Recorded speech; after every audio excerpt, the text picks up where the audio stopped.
समुद्र किनाऱ्यावर उभा एक भव्य पुतळा आणि मध्य समुद्रात एक जिवंत ऐतिहासिक साक्षी सिंधुदुर्ग किल्ला. कोकणातला हा स्पॉट अजूनही खूप लोकांना माहीत नाही आहे. आज आपण तुम्हाला घेऊन चाललोय राजकोट इथे तारकर्ली. नमस्कार मंडळी, आज आपण राजकोटला आलो आहोत. हे ठिकाण मालवण जवळ असणाऱ्या तारकर्ली बीचच्या समोर सिंधुदुर्ग किल्ल्याच्या अपोजिट समुद्र किनाऱ्यावर आहे.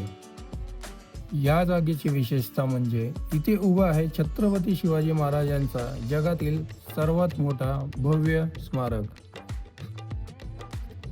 पुतळ्याच्या परिसरामध्ये एक छोटासा शिव मंदिर आहे. सध्या मंदिराचं काम चालू आहे म्हणून टेम्पररी तिथे पत्र्याची शेड लावत आहेत. पण इथे आल्यानंतर एक शांत असा भक्तिमय वातावरण जाणवतो.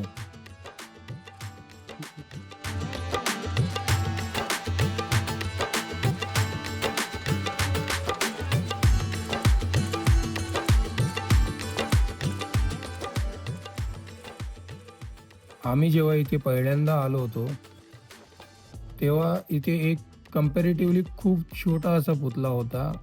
आता जो नवीन पुतळा बनवला आहे तो खूपच मोठा आणि अनेक भव्य दिसतो. या पुतळ्याची उंची साधारणपणे 90 फूट आहे. त्यात 10 फुटाचा पायथा आणि 80 फुटाचा ॲक्च्युअल पुतळा आहे. अर्थात कोणताही पुतळा महाराजांच्या व्यक्तिमत्वाची खरी महिमा दर्शवू शकत नाही, पण इथे उभं राहिलं की त्यांच्या शौर्य आणि इतिहासाची एक झलक नक्की जाणवते.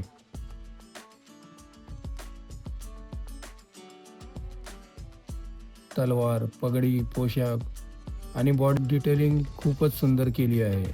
पुतळ्यात महाराज उभे असलेल्या मुद्रेमध्ये दर्शवले आहे. हा पोज असा दिसतो की महाराज समुद्र आणि सिंधुदुर्ग किल्ल्यावर लक्ष ठेवून उभे आहेत.